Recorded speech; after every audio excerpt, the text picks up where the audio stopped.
Welcome. All right, so this is a deep exploration into decolonizing, which is something that we hear a little bit about, and probably we could use more time just really looking into what is exactly that. If you are involved in Indigenous knowledge, if you are Indigenous, or if you're interested in an Indigenous worldview, that's what we're looking into this month. I revisit some of these teachings on a regular basis, and each time I find we tend to go into it a little bit deeper and a little bit differently. Right now, today, we're going to work with Sherri Mitchell, her book Sacred Instructions, which is a beautiful exploration of life. The book is called Sacred Instructions Indigenous Wisdom for Living Spirit Based Change. And in particular, we're working with her chapters on decolonizing. So let's go into that and see where it goes. This will be about 25 minutes, the inquiry part. And as we're doing that, the idea with the somatic inquiry is to really stay present in our body. And in particular, with a topic like this, I am a white settler in Nova Scotia, Canada, in Mi'kma'ki, unceded territory of the Mi'kmaq people. And unless you are Indigenous to this land, then you're some kind of a settler on the land. And also, those terms and even the term white settler can be kind of activating for some people. So, this is a topic I talked a little bit about this at the beginning last week as well. This is something that we often do feel a lot of shame around. And when I bring into awareness my own history, my people originally came to North America from the Highlands of Scotland for good reasons. The British were clearing the Highlands and smashing the clan system. And when we arrived here in Nova Scotia, there was an existing culture and people here.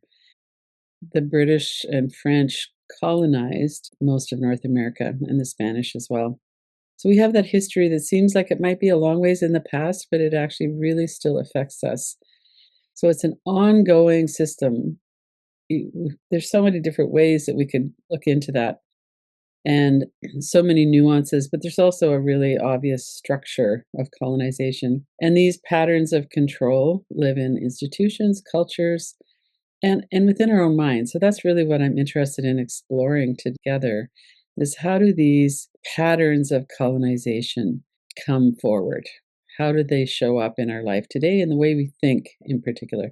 And how do we understand authority, progress, belonging? All of this is shaped through this history that we have. So let's take our time as we go through these. Where do I notice inherited beliefs about power, success, or worth that I did not consciously choose? So this could be something very obvious, like be a success. Often our parents or teachers and people around us would say, buckle down, work hard, make progress in your studies, go to university, get a good job.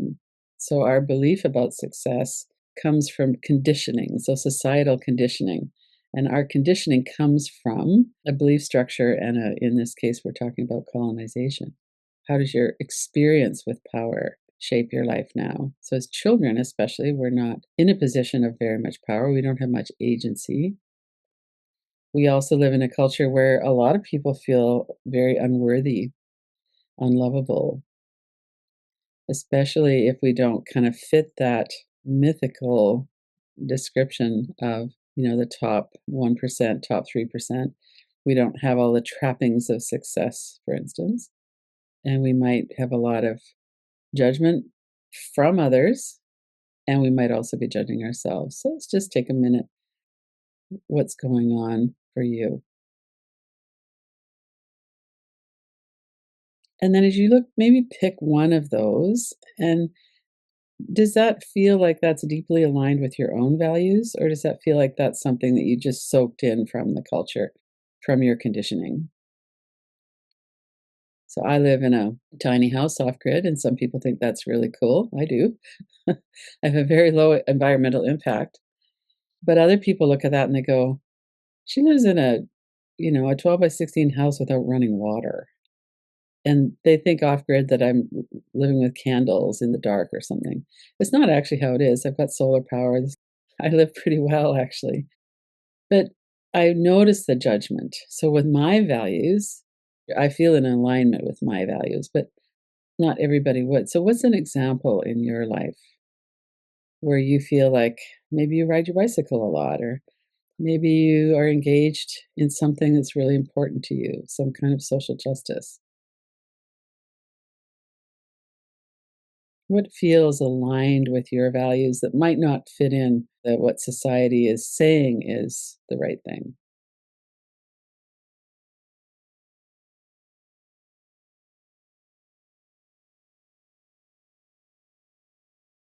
Plant-based diet is another one. Colonization is a blend of government, church, other institutions. And one of the things that's happened with colonization is that the church has been a big part of this. Without getting into it in too much detail, but it's introduced this layer of separation between people and however we define God or our creator, and positioning certain people in the church as the authority figures. So we have this sense of separation between ourselves and our divinity, if we call it that, our sense of our true self. We also have a lot of separation between our body and our mind. We've just done this 7-day yoga nidra practice. And in that practice, and in any of these practices, we often come into this deep knowing, this is who I am. This is my true self. I have a mind, I have a brain, I have a nervous system, I have all of that. And I'm more than that. So, that where have you been taught to look outside yourself for a sense of direct connection to life, to source, for your worth? So, we have the conditioning that comes from culture and society. Where have we been taught to look outside ourselves for permission to live the kind of life that we feel is in alignment?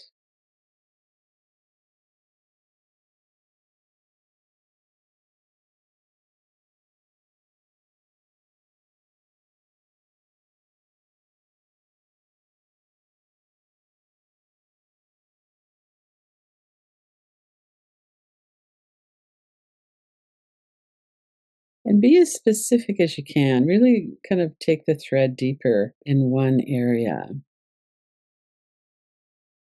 And supports a felt sense of a direct connection? So we have all of these forces and conditioning that feel disconnecting, that judge us, that make us feel like there's only one way to be saved or to be in connection with who our creator is, or however you describe that, our true self, our stillness of our mind. And what supports you? Part of it for me is awareness. I'm aware that there is this conditioning. And I'm also very fortunate that I didn't have a lot of religious conditioning. My parents didn't believe in that.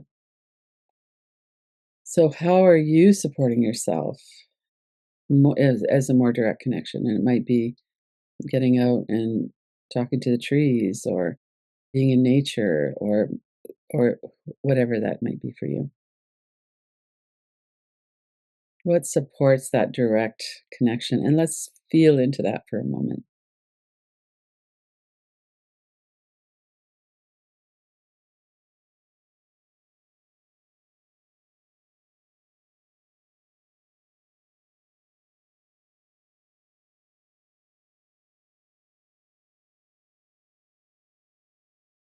So this is a far-reaching issue of what are my values, what do I believe in, and can I be true to those?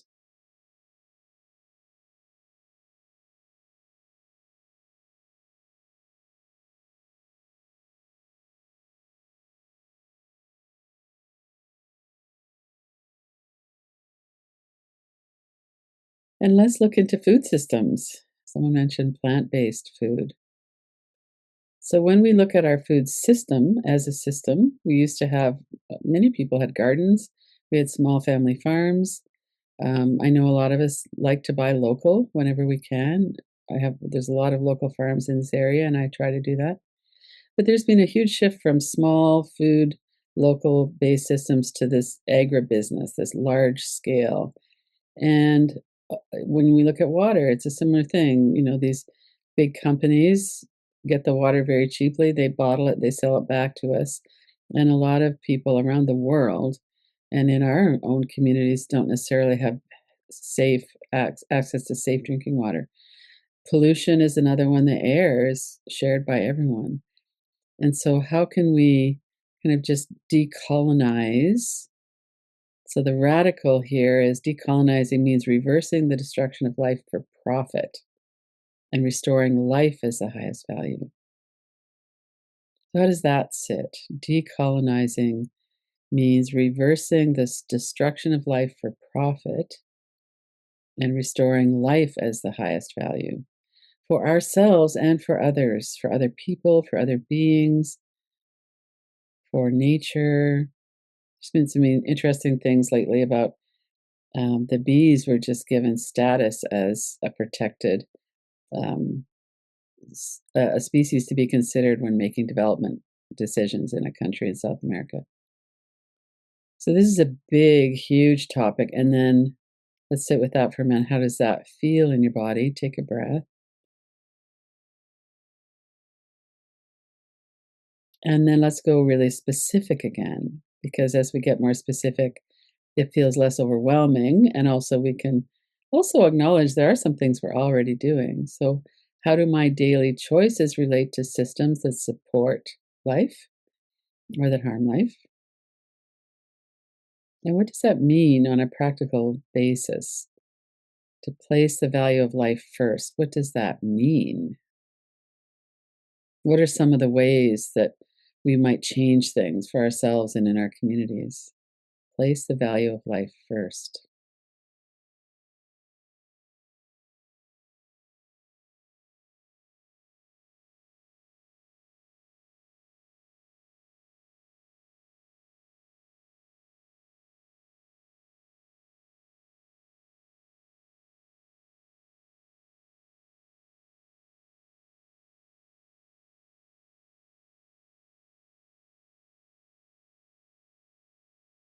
So some of these are huge. Intergenerational wealth comes into this, private property, corporations who seem to have the power to do whatever they want. There's some large scale issues here. And there's also the support that we can bring in for ourselves, being around like minded people, just watching, what's happening in the chat here as well. What's safe for my nervous system?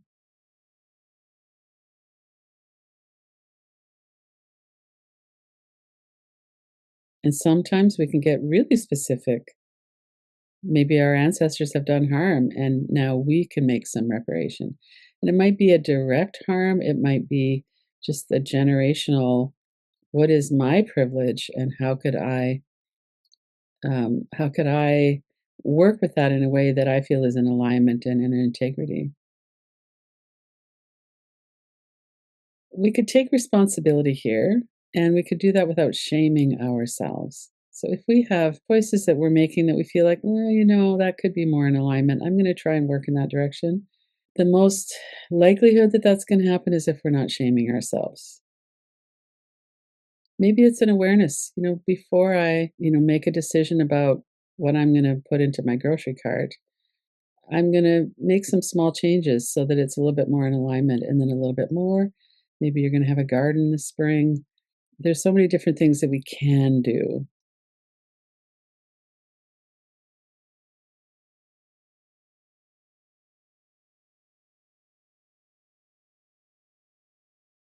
Releasing generational patterns in our own bodies, our own cells, as well as out in the world.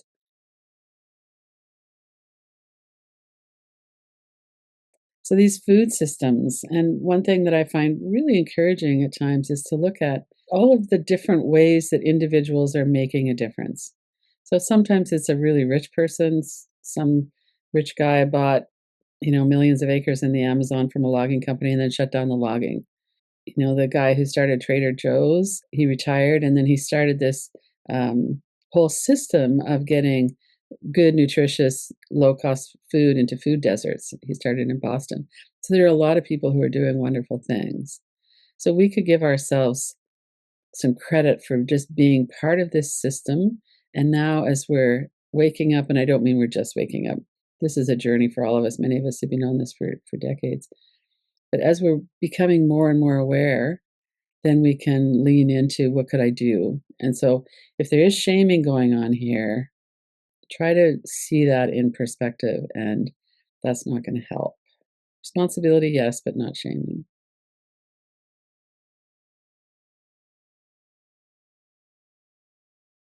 So ecological realities, economic systems. So we have a system that's built on the belief that we can just grow forever. And then we also have a finite world. There's clear limits, and we can't just continue to use and use it. We live in an extractivist culture. So, how are we going to perhaps move into alignment with or even awareness of? Indigenous cultures have lived in balance with the environment for millennia, many, many, many thousands of years. And in North America, as an example, in the last 500 years, we've come to a real crisis point. And that's the same with a lot of countries in the world. But it's not all the countries, it's what we call developed countries. So it's the countries that have this belief that we have the right to all of the resources. So reconnecting with the earth, I'm finding, is one of the ways that we can start to think about this differently. Like, if I don't know the earth, if I'm not connected with the earth, especially many people live in cities, how would I even know that I should protect that? Because it's not really in my awareness. So, one of the ways that we could bring ourselves into more alignment is to let ourselves be more aware of the earth and of how the economic systems are built for profit. They're not built for environmental integrity and for supporting life. They support profit, not life. So, where do I see this tension between economic philosophy and ecological reality? And again, how might I bring myself into more alignment with natural cycles? So, it could be something like I'm going to pay attention to when it's a full moon and then it's a new moon, and I'm going to go outside and look. Or, all of the different ways that we can bring ourselves more into awareness. Because when we look at something and it just seems so messed up, like the environment, we need to bring ourselves back into something really specific that we can do to build that relationship. So, what might that be for you?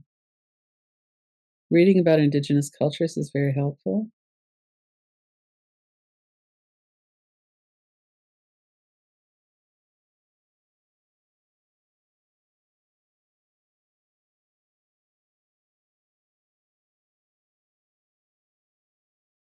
Eating seasonal local foods is a great start. Yeah. Simplifying our lifestyle, even being aware of if I'm going to take this trip. It's not like we should never travel. There's lots of benefits and lots of reasons people travel. But what is the environmental impact? How could I bring that into awareness? Gratitude practices. So these inquiries are fairly quick, and it's just to see what inspires me here. What ahas are we having? It's like, oh, you know what? I never really thought about that. If I clean up the trash along the creek in my neighborhood, that's going to make it easier for the frogs and the birds and the little animals. And it feels good too, right? And we can get together with other people and do that as well. Another area of disruption with colonization is ritual and ceremony. And with indigenous people, a lot of the church and the government outlawed, made it illegal to do a lot of the ceremonies that indigenous people had. Ghost dance, potlatch. A lot of these were banned until the 50s, 60s, 70s. Like, we're not talking 500 years ago. We're talking they became legal again. That they were challenged and the laws were taken out. in the 50s, 60s, 70s, that's not a long time ago. And until that time, it was illegal. You could be arrested if you were doing a sweat lodge or if you were doing some of these practices. That's something that's so fundamental, and a lot of those rituals went underground. So but these are practices that support us feeling part of a community. It's for protection and healing.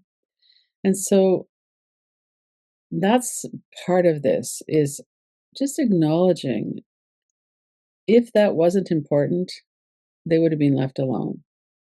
They would not have been outlawed if the power of ritual and ceremony wasn't important. And it was targeted, and we weren't allowed to do it.